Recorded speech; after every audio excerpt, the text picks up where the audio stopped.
War. War never changes. Oh wait, that's a different game. Or is it? Well, we're about to find out here as I play Obsidian's new game, The Outer Worlds.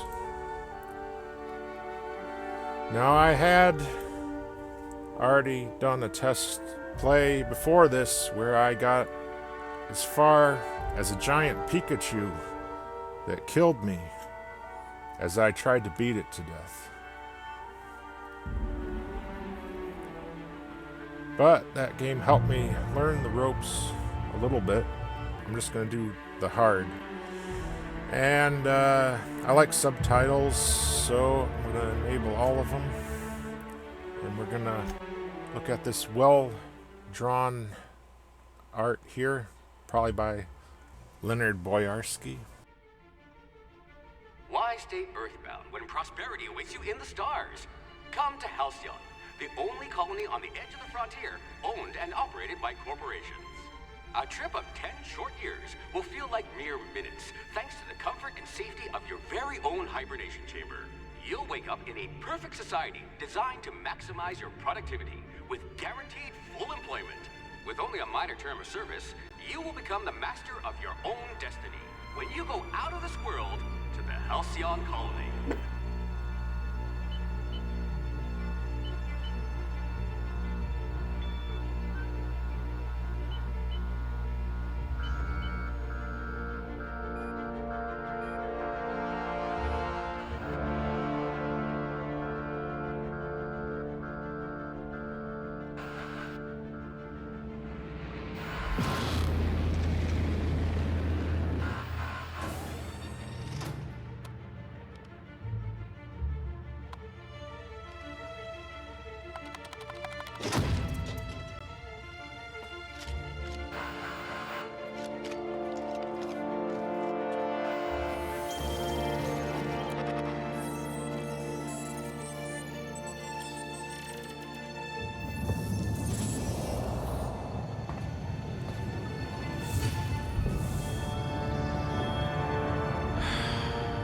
Hundreds of thousands of colonists left adrift out here forever, just to keep from damaging the board's bottom line.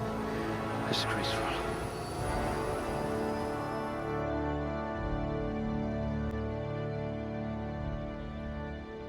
Alright, we got our basic character creator here.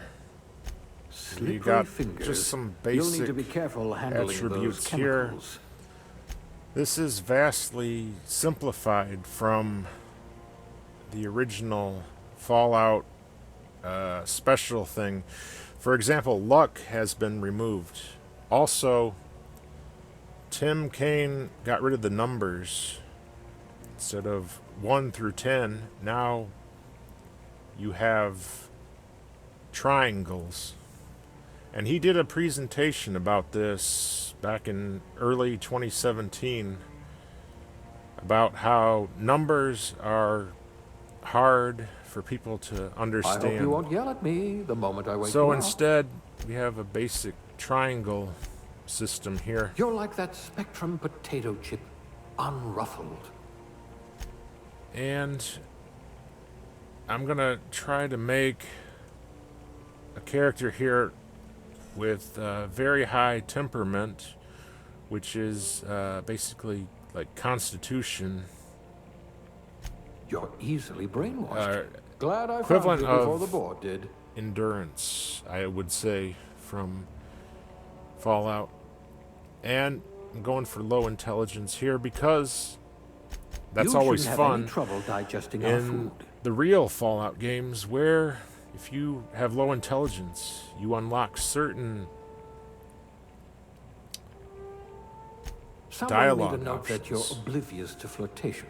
Perception, I'll leave it average, but I'm going for very high strength because I'm going to be a melee character, because that's always fun to do, in my opinion. Everybody always goes for guns and all that, but, you know, that's not my way. And this is also the way I did it in my test game. A blunt force trauma specialist. I might have a job for you.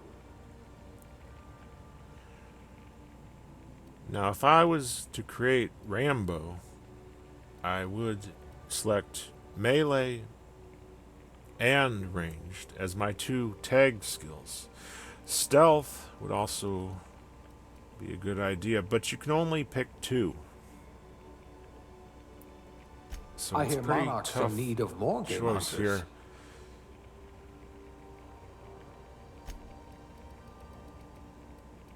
Now, stealth you would wanted help to a steal lot from the too rich, with you've melee come to to the sneak right up on colony. enemies and kill them. But no matter what you choose here, you can always raise it as you level up anyway, so it You isn't are too going to paint the important. system red, my friend. It just gives you an early boost is all. Attributes, however, I don't think you can change those. And I don't think that you should be A able to change your gunslinger. attributes. Oh, they're going to tell stories about At least you not from here to very Hephaestus. much. Not like in Fallout 4, where you can max out all your attributes, which is retarded, in my opinion. Now here, this is our aptitude, which I guess is our background. And you can see it gives a bonus, which I don't know if this has any effect on Good for dialogue or you. anything Don't beyond let the that. board tell you what you're meant to be. It may. It may unlock some dialogue things. Now here's our appearance, which is the least important thing in the game. And you can't even go into third-person mode in this game because there's only first-person mode. You can never see your character. So how you customize the appearance doesn't really matter at all. But I'm just going to go through it anyway so you can see what's going on here. But you can fast forward through this if you don't want to watch it, because to be honest, it doesn't really matter. But I'm going to give myself some cool eye color. It's not a natural eye color, but there might be some kind of technology or something like that going on. Alright, change the eyebrows. See, you can rotate your character to see from the side what's going on. You can make the brows stick out or whatever. All of this is completely pointless, by the way, because there's no third-person mode and you'll never see your character outside of the inventory screen. And even then, you're probably going to have a helmet on anyway. So, yeah, this kind of sucks. You know, it's sad they put all this effort into this editor here, and ultimately it serves no purpose whatsoever. Well, I mean, aside from the inventory screen, I guess, but now I'm a dog, as you know, so I'm going to probably want to have a big jaw because I'm a canine, and a big mouth as well. And I can move this up and down, but it doesn't really matter. I can make my nose bigger.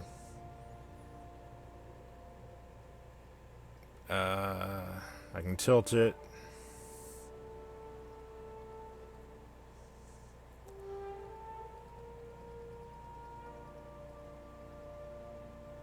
I can't give myself a snout, however. I can't give myself a true dog appearance. I can change the width.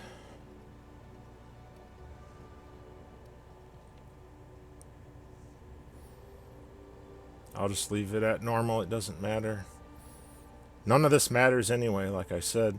This is just a waste of time, really. But I just want to show what's going on here.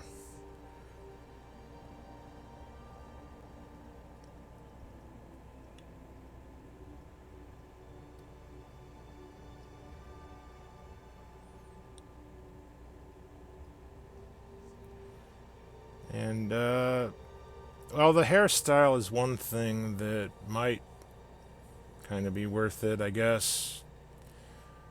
Unless you have a helmet on, you're not going to see it.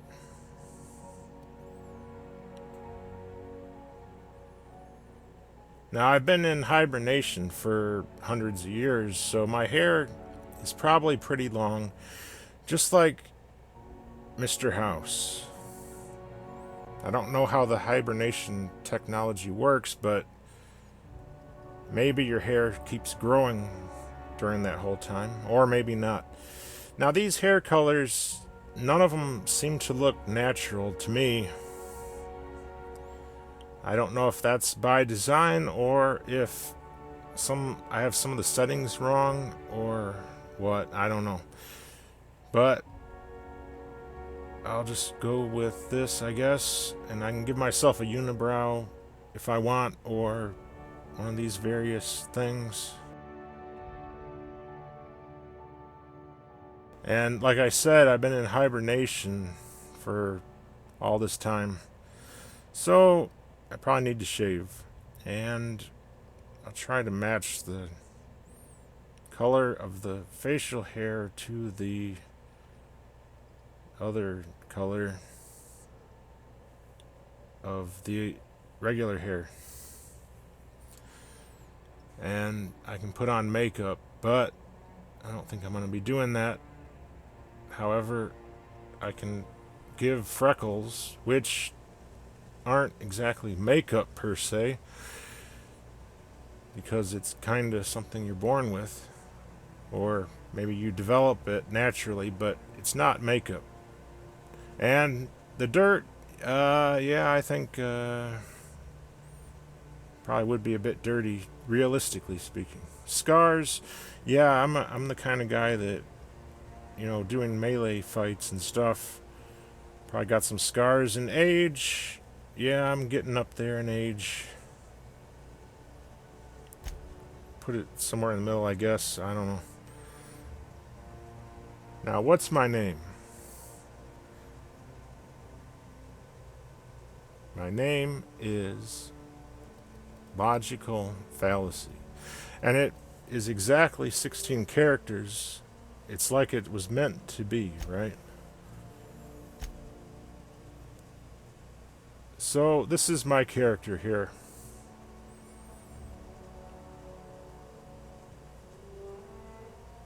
Very high in strength and whatever.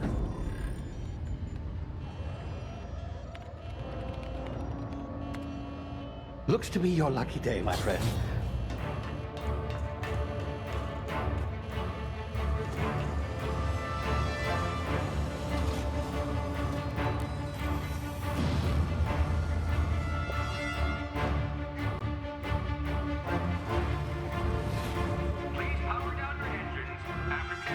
Not likely, bootlickers. Initiate skip jump.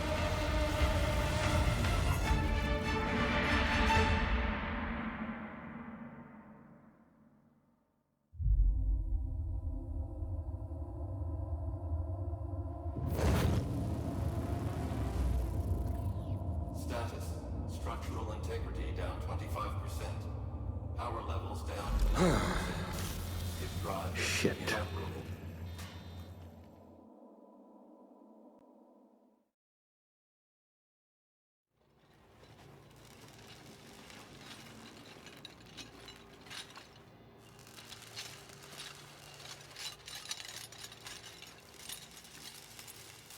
Ah, there you are. Wondering what's going on, eh? Bit of bad news there, I'm afraid. Your colony ship was inexplicably knocked out of skip space and forced to complete its journey at sublight speeds. This means that you and every other colonist on the Hope have been in suspended animation for 70 years, give or take. Normally, reviving someone after so long leads to some quite horrifying results. It's called explosive cell death, but it's really more of a liquefaction. Something wrong? Oh, yes, well, not to worry. I've pumped your body full of a special concoction I devised to keep you from dying so horrifically. Hopefully at all, but I guess we'll see, yes? Unfortunately, I used the last of my chemical supplies saving you. I know it's a lot to ask, but I must have your help securing more if we're to save the rest of your fellow colonists. I'd see it done myself, of course, but the board has a sizable bounty on my head. Now, my ship is inoperative, but I've managed to hire a smuggler to help you out. He'll be... Oh, I see we're in position. Good luck!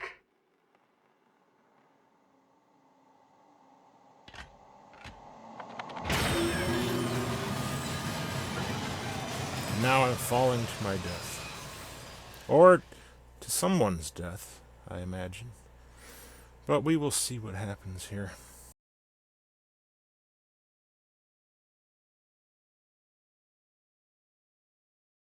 60th anniversary of the Hope's disappearance.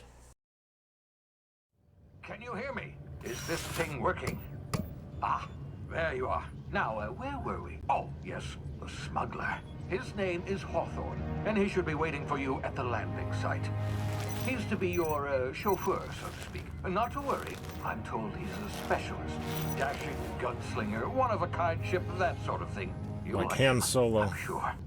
I've also outfitted you with a simple wireless monitor, so I can track your progress. I'll check in with you as soon as you land. Good luck. All the colonists are counting on you. This Hawthorne guy, he sounds like Han Solo. Albeit mentally handicapped Han Solo, as we shall soon see.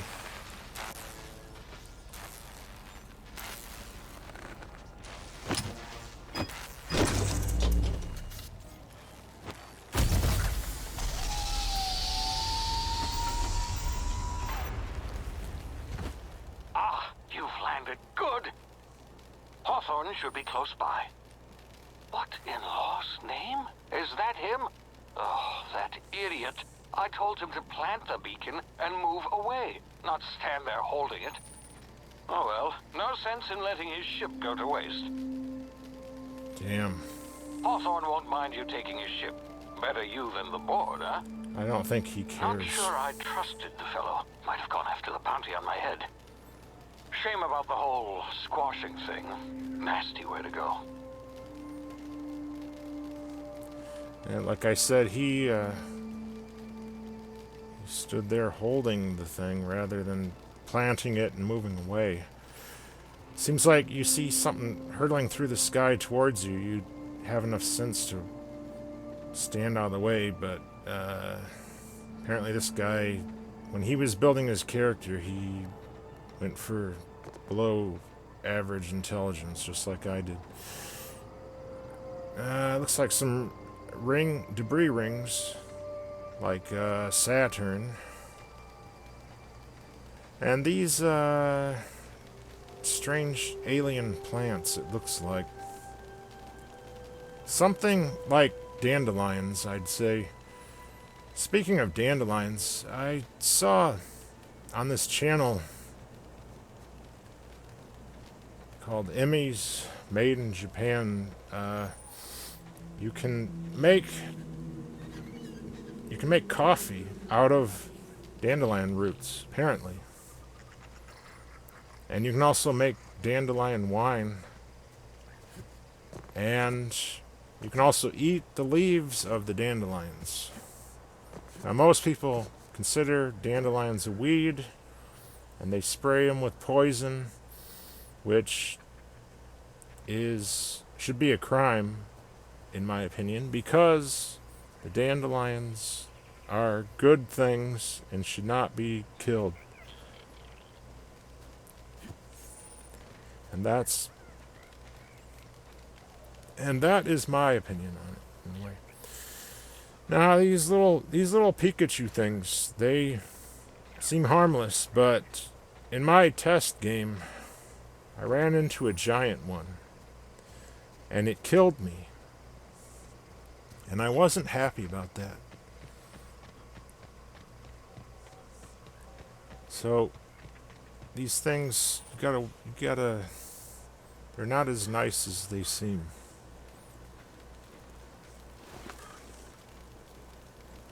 Now this guy, Marauder Thug, who knows what happened to him, but I think these guys are cannibals and they eat each other or something like that. I didn't get far enough in the game to find out exactly what happened. Then again, maybe he was killed by these canid creatures lurking nearby.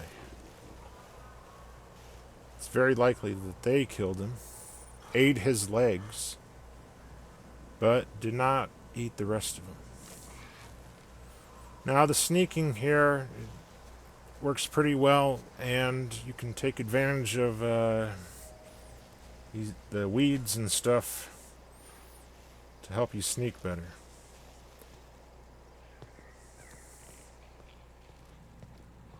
And now we're in some sort of cave.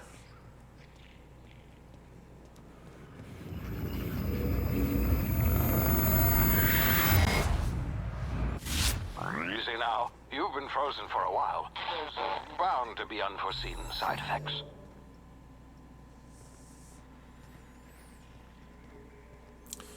Now, as far as I know, there's not any way to get back up there again. So once you've past that area, I don't think you can go back unless I'm mistaken. Now, this is like a tutorial of sorts. It teaches you the basic game concepts. It's done a lot better, I would say, than the temple tutorial in Fallout 2, which almost everybody hates because of how long it is. And that temple tutorial, it works fine if you're a melee character, but if you use guns, you're screwed. Come here. You've tried the best now.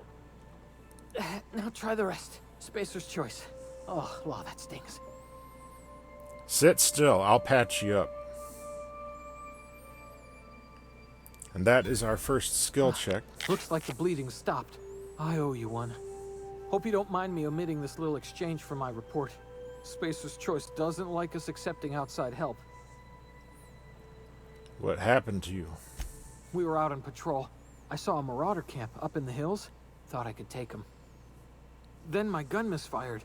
Right through my side. I mean, what are the odds of that, right? Just barely scraped by with my life. Crawled in here and blocked off the exit with those canisters.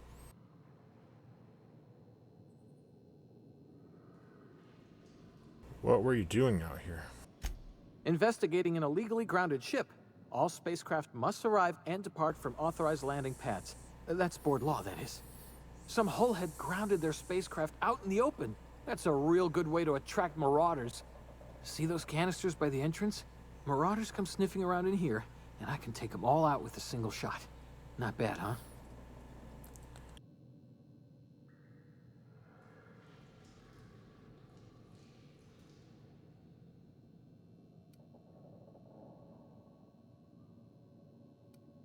Now, in my first test game, I went with the Intimidate option, but I don't feel like I want to try something different. I've got a better idea. Give me your gun, and I'll go get help. Yeah, okay. You look like you know your way around a gun. Got some spare ammo, not counting the bullet in my side. Here, you can have my saber too, for patching me up and all. All Spacer's Choice weapons are now 30% less likely to malfunction. You've tried the best, now try the rest. Spacer's Choice. Yes, nailed it that time.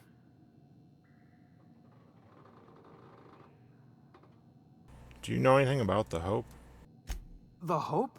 Is that some sort of fancy new drug? Are you with Auntie Cleo or something? Don't take this the wrong way or nothing, but I'm not allowed to fraternize with Cleo workers. Company policy. Can you tell me where I am? You hit your head or something? You're in Emerald Vale. We're a Spacer's Choice community. Edgewater's a little ways down. Prettiest place in the Vale. Be sure to stop by a provisioner's for a can of our famous salt tuna. Well, I'm off. Now, what he said about how you can shoot the barrels, or about how he set up those barrels to blow them all up with a single shot. That's something you have to do to get out of this cave. And in the very first enemies you run into, you'll notice there's some barrels nearby, much like the ones he stacked at the cave entrance. So if you pay attention to what he said, you can situationally take advantage of things like that in your environment. Damn it, my ears! Oh, what just happened? Can you hear me? What in the... This...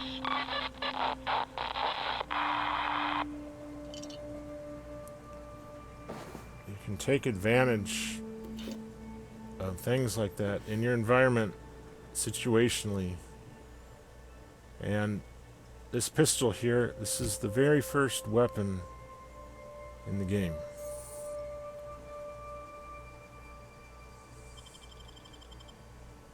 He also gives you a saber, but it isn't equipped automatically. You have to manually equip that. Now I never tested if you can blow up the barrels with the saber, but I'm thinking it's probably not a wise idea, so I never tried.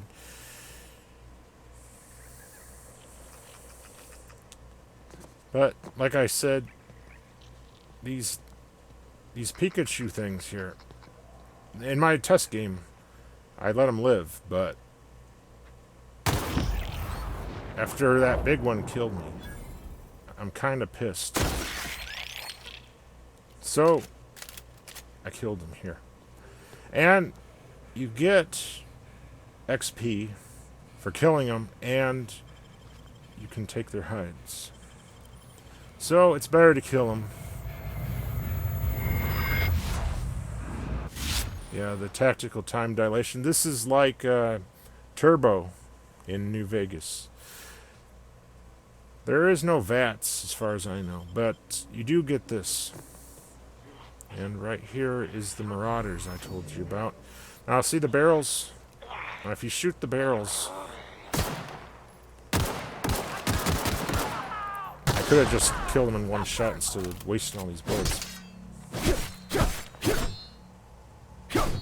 But, oh well. In my first game, I just blew up the barrels and with one shot, but I don't know why I wasted a bunch of bullets here.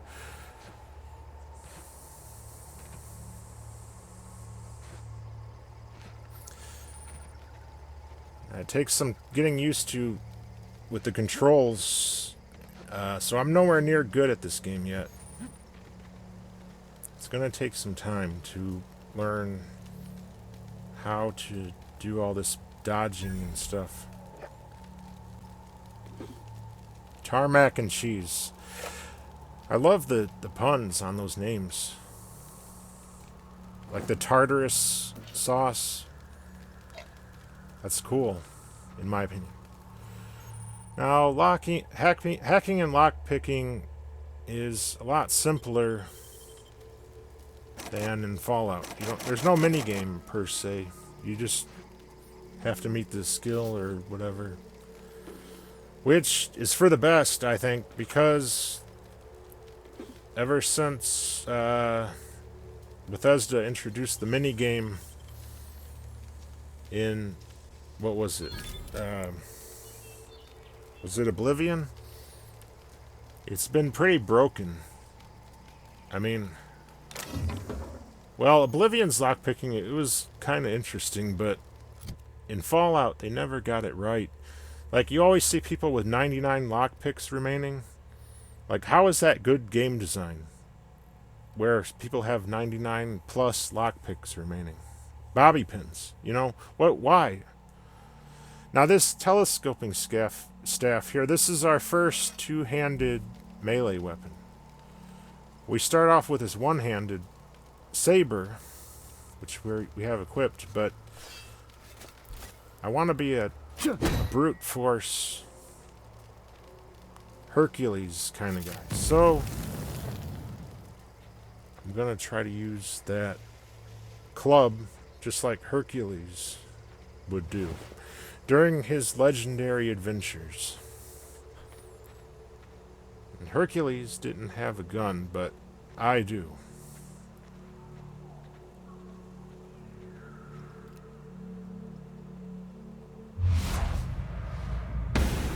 How the hell did I miss those things? Now these guns do have recoil, so if you shoot really fast, your gun will lift up from the recoil. Having played New Vegas for so long, I'm not used to realistic gunplay like this game has.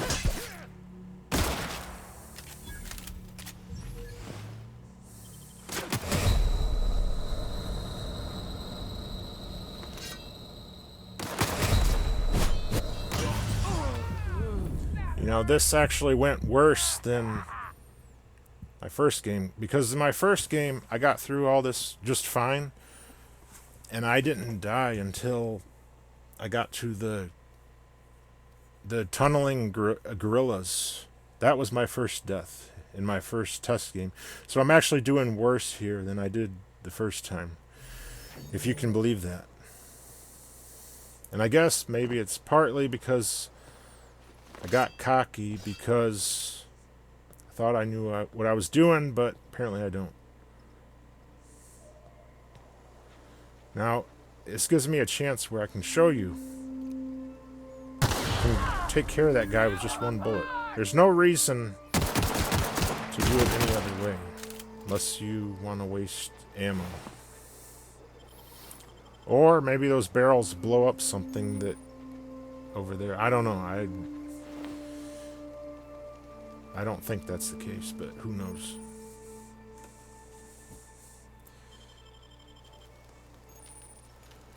But anyway, like I said, the mini games in Fallout, I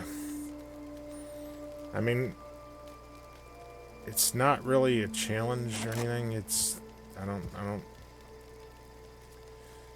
see any benefit to it. And Bethesda doesn't even seem to give a shit. They just leave it the same way it's been since Fallout 3, basically. Oblivion's and Skyrim, it's kind of weird, you know, it's medieval locks, it's a little bit different.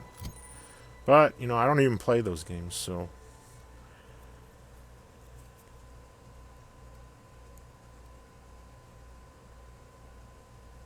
I think Morrowind actually had it better because I don't know. I haven't played that game in years. I forget how it was, but it's a little bit different than how it turned out with Oblivion.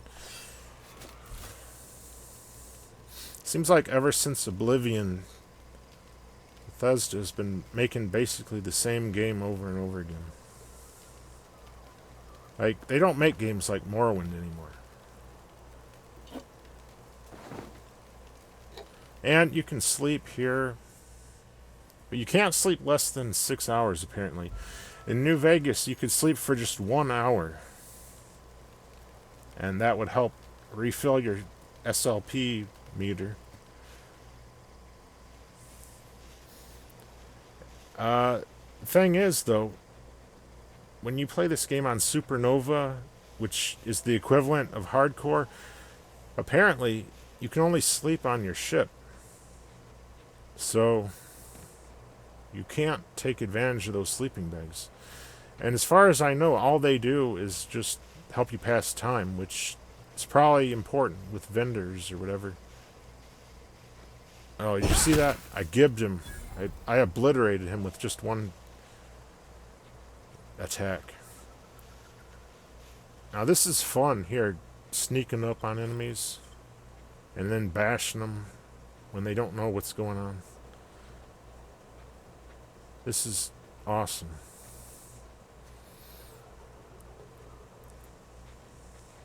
Oh, he saw me because he turned and looked.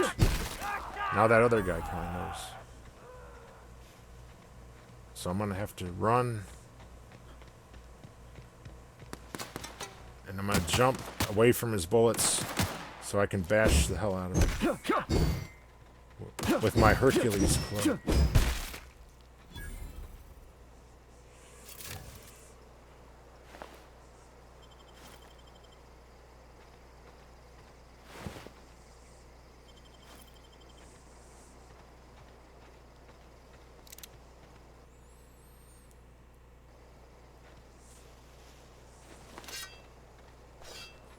I guess that the one-handed is probably better with in terms of DPS, but when you do a sneak attack, what matters is the first attack, and you want it to have the highest damage possible.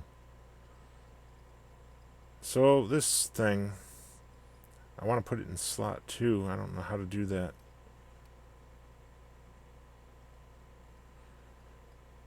I want to just use the pistol and this. I don't want to have to toggle between 3 different things when I'm only going to use 2 things. You know what I mean? And you can bash enemies with your pistol, too. Which I guess is a good thing in a pinch, but... Now look at this guy. He's wearing purple clown pants. Now these guys are clowns, alright. They're a joke. Whoa, I almost fell down there. Hey! Get over here before you get yourself killed! Don't know where you go on that rung leech. Landing in the Vale without using an official Spacer's Choice landing pad.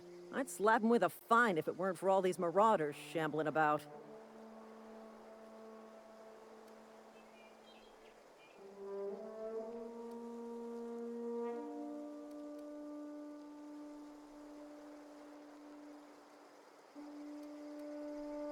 I've already dealt with a few of these marauders. Not impressed. You pulling my limb? I mean, yeah, of course. Marauders. Bunch of addle-brained derelicts. I could round them up all by myself. I just, you know, need a couple of winks to catch my breath. Stretch my legs some.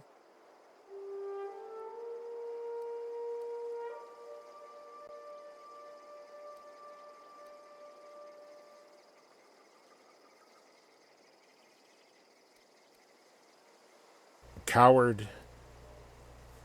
I'll do it by myself. Now, in my first game, I intimidated them, and that caused them to start joining the fight, too. But I think I can handle these guys by myself. Maybe. I don't know.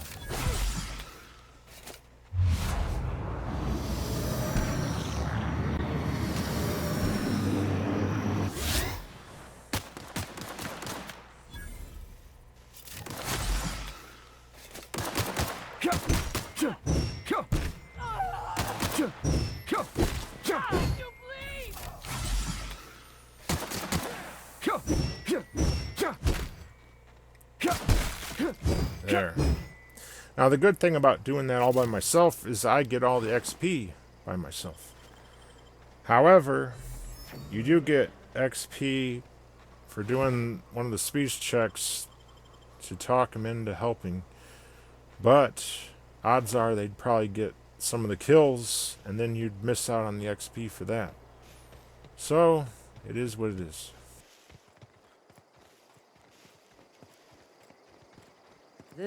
What does it take to impress these people? They just saw me kill all these guys, and they don't even seem impressed by it. And these guys, they're basically like the fiends from New Vegas, I guess. But they're they're space fiends, basically. And I'm just exploring around here real quick. There's not really anything here as far as I know, but I'm far from an expert at this game, so I don't know what I'm doing here. Apparently you can't destroy the mushrooms. So these mushrooms, they're a lot tougher than earth mushrooms. And this is Hawthorne's ship right here. And apparently he was illegally parked. And we've leveled up. And this, I'm doing better than in my first game, because in that game I went with the intimidation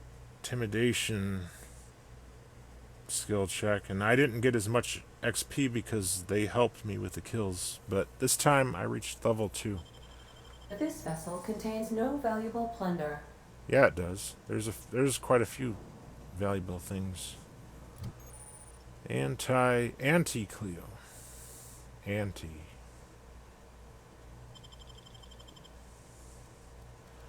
Alright.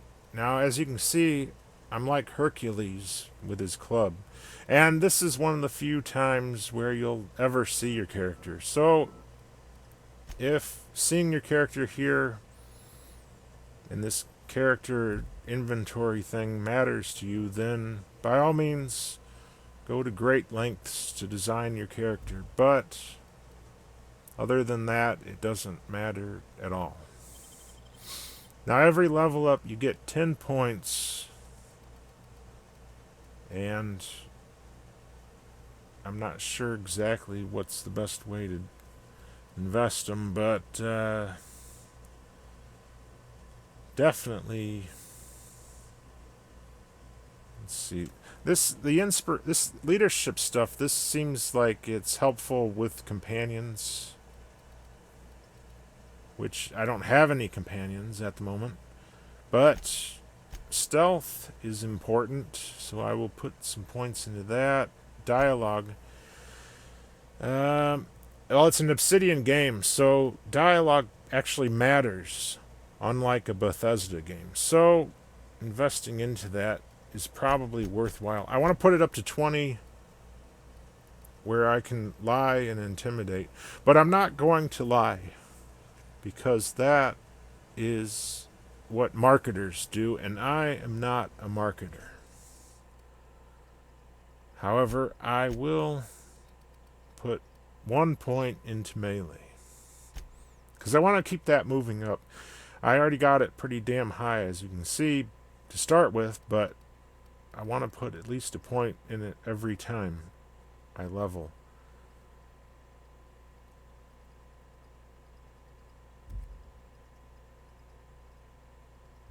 Now, how do I accept this?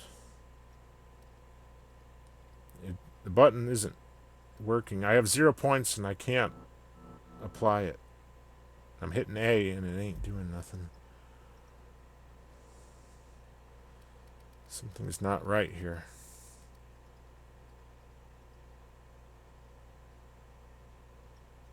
Now it works. Okay. Now I can do melee power attacks.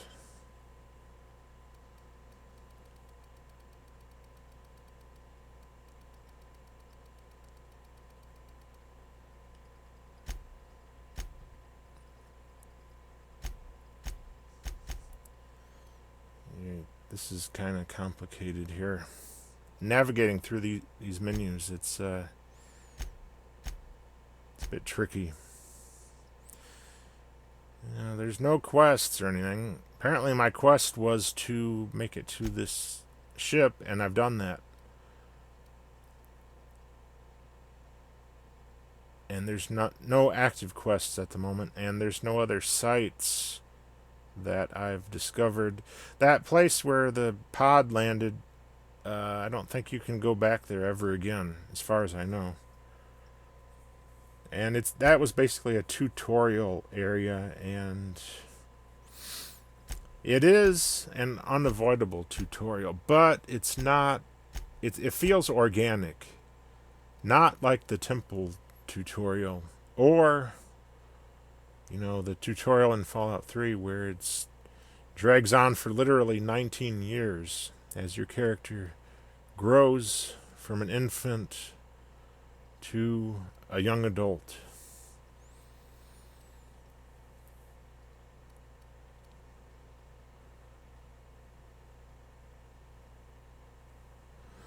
I think when you loot corpses, you can loot all the corpses in the area at the same time. Not sure on that, but so if that's the case, it works a little bit different than New Vegas. Leveling up, perks unlocked.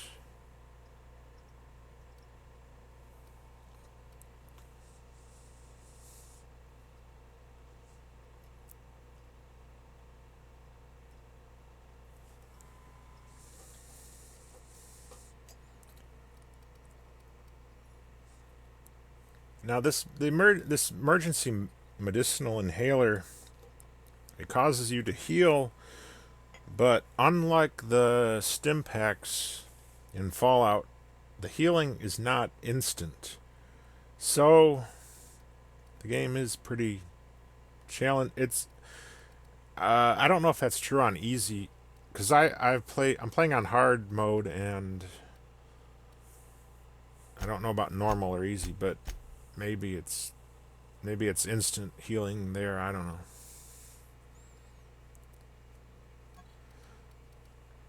When I become an expert at this game, I'll be playing it on supernova mode for sure, but to start with, I'm going to go with hard mode until I learn what I'm doing here. That's 100 XP for discovering this landing site. Here is some more chems, I guess.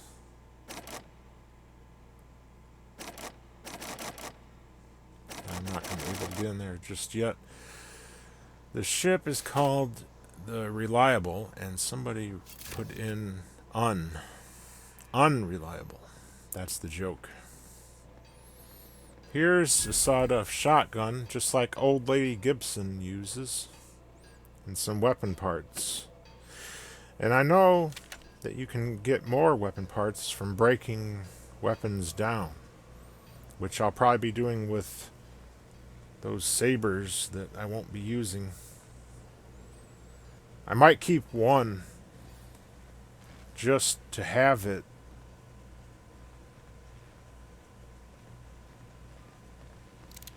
Is there anywhere to store weapons? Like in a crate or something?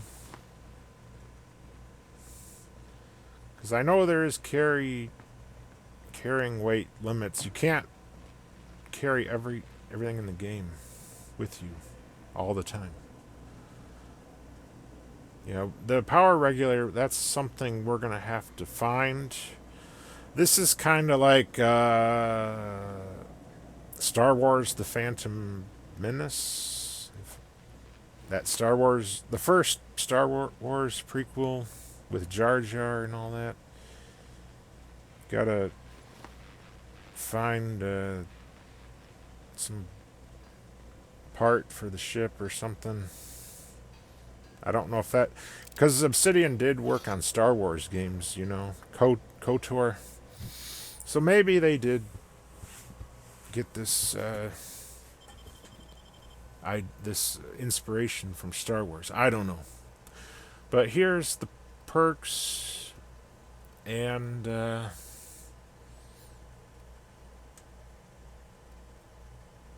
there's a lot of good ones. They all seem to be useful in some way. Being able to walk faster would help in combat. It would allow me to close the distance faster on enemies. This lone wolf one is very tempting. Toughness. Toughness doesn't restrict you to any specific sort of strategy or anything, because it'll always be beneficial no matter how you play. Ammo isn't going to be a big deal because I'm going to mostly focus on melee. So toughness seems like 50% extra health. I mean, it's going to keep me from dying, which is very good, I'd say.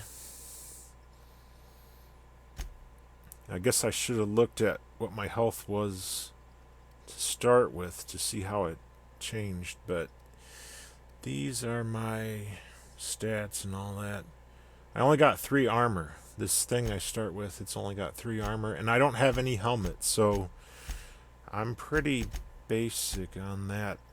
And these are the main factions in the game, and they're all neutral with me at the moment, but that's definitely going to be changing over time as I start pissing people off by being the way I am. Just like in real life. Selecting perks. Yeah, I got the perks done. This, navigating all these menus and stuff, it does take some getting used to.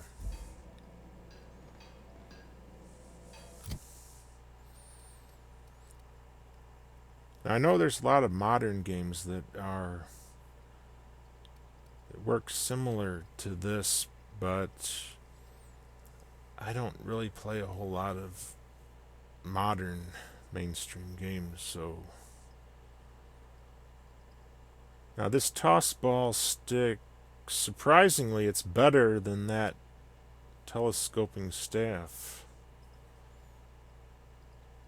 The damage is 6 points higher. It has a stagger effect rather than a knockback.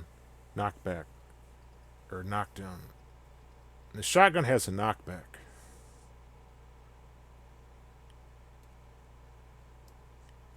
I'm thinking the ability to knock down enemies is probably better than staggering them. But the damage is higher, and I don't know. Is it a guaranteed knockdown? That's the thing. Well, we'll try it and see what happens. Staggering enemies, even if it's not as good as knocking them down, I think it's still going to be pretty useful. And those sabers, they have a bleeding effect, which I guess causes enemies to lose health over a period of time. Now here's our workbench, where we can take care of all our weapons and break them down and all that stuff.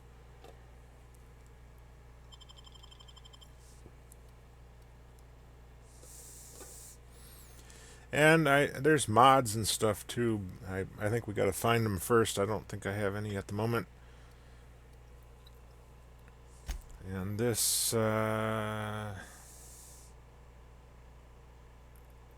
is Marauder armor. Now, I think if you wear that armor, then you become disguised as a Marauder or something like that, which might cause some problems for us. Now, generally, you like to wear the best armor you can find, but when it's a faction armor, you don't necessarily want to be mistaken for someone in that faction.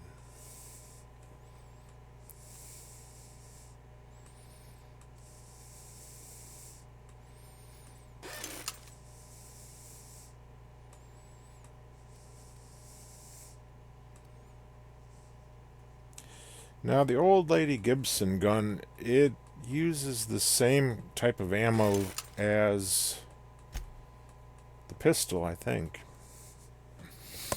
Now, if it's anything like shotguns in pretty much every other game I've ever played, it probably has a severe range penalty. And since usually you have to use shotguns up close to be effective, there's not much point in using it for a melee character such as myself, because if I'm up close within melee range, then why would I use a shotgun when I'm a melee character? You know what I mean? I don't know. Shotguns are a weird thing that I just don't find myself using very often because I'm either a gun guy or I'm a melee guy. But a shotgun is basically a gun that you use within melee range. So it's got a weird niche.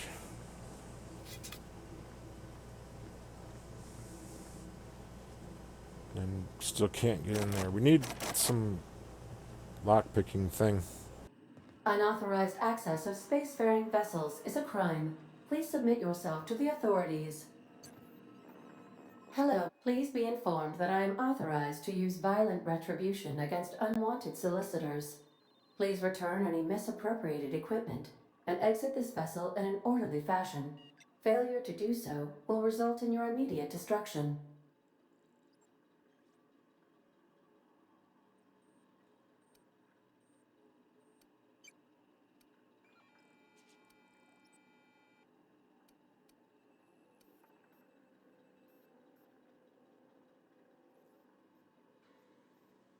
I don't appreciate being talked to that way. I have been programmed to communicate with diplomacy and tact. Please allow me to demonstrate. Gesture procedures initiated. Disengaging airlocks. Preparing to eject all boarded parties in 5, 4, 3, 2, 1. Alright, now I'm dumb, so I get this check here. Great, I'm getting shot into space twice in one day. You are still here. My deception protocols have failed. I have been programmed to express disappointment.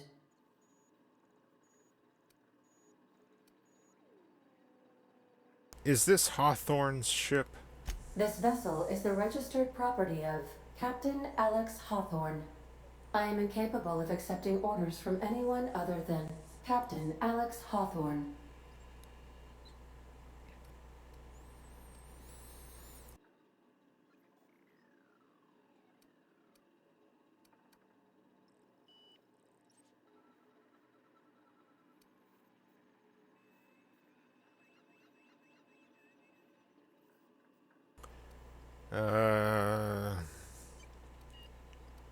Hawthorne was supposed to meet me when I landed.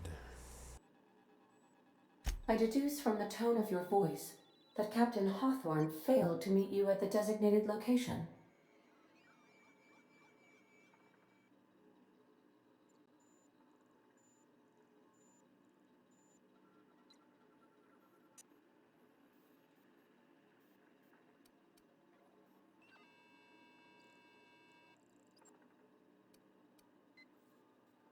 Hawthorne's dead. I'm sorry. I understand. I will require some time to process this information. Thank you for your patience and for your honesty. I am programmed to take orders exclusively from Captain Hawthorne. If I accept your orders, then you must be Captain Hawthorne. Do you understand?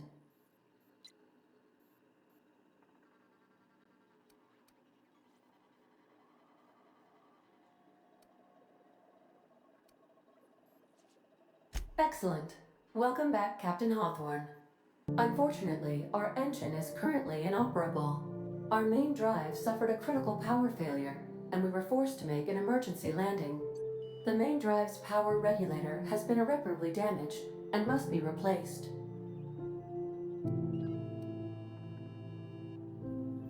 I doubt I'll find a part like that just sitting in a garage. Astutely observed. However, the probability of locating a power regulator within a worker settlement falls within acceptable parameters of certainty. High-capacity power regulators are sometimes employed in the electrical networks of worker settlements. I have taken the liberty of printing you a new Captain's Identity cartridge. Please try not to lose it this time. This cartridge identifies you, Alex Hawthorne, as the registered proprietor and captain of the Unreliable. Do you understand?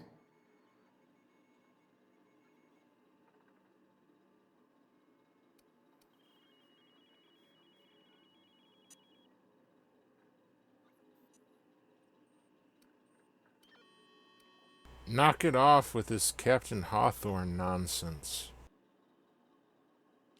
It is difficult for me to do so. I am programmed to accept commands from Captain Alex Hawthorne, after all.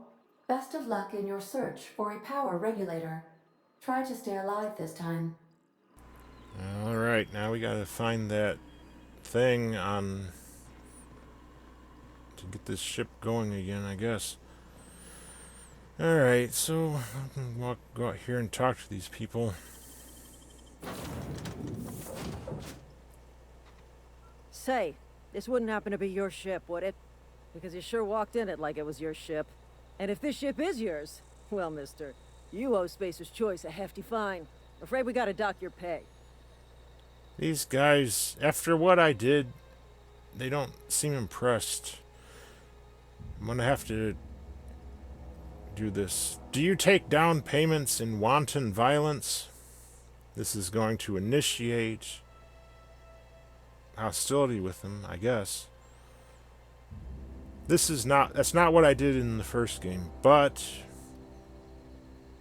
why not try something different?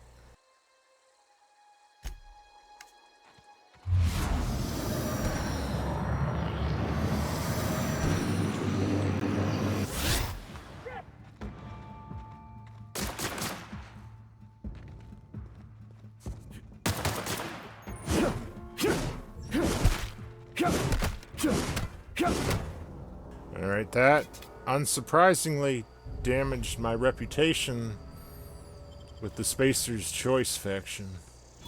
But I get 400 XP, plus I get to loot the corpses, so it's a win-win.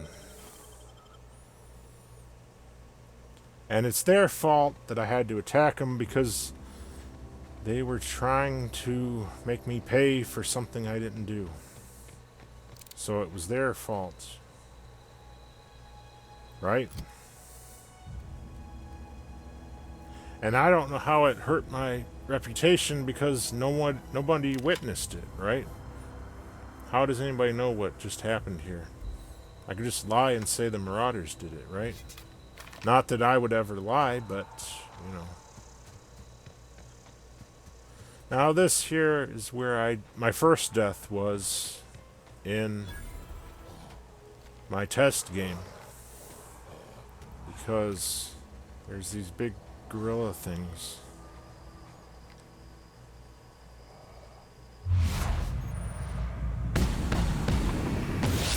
And apparently they can tunnel through the ground. Like the tunnelers. And there's a bunch of them. But one of them is really huge. The behemoth. But I am doing some damage on him.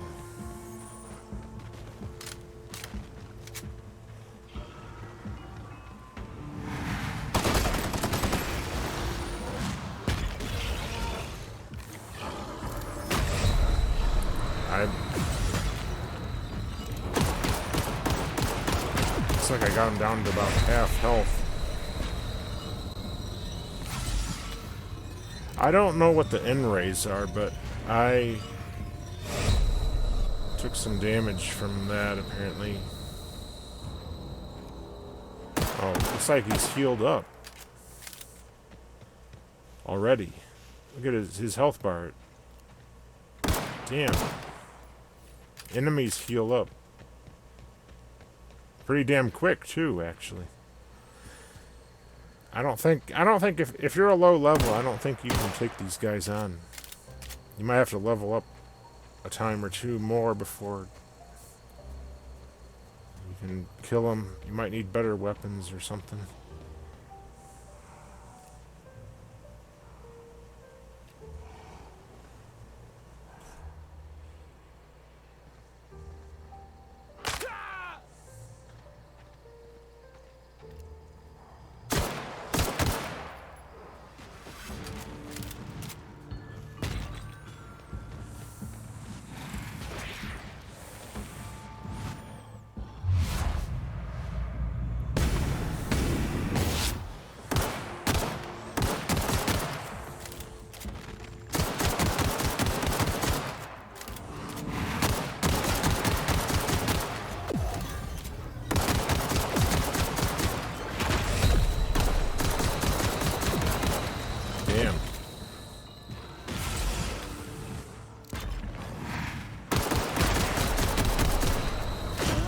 down I go. And the 50% extra health didn't help me. Oh well. Anyway, I think I'm going to call it here because this has been going on for over an hour, and I think that's a good length for the first episode. So, if you've watched this, thank you for watching, and stay tuned for the next episode, if there is one.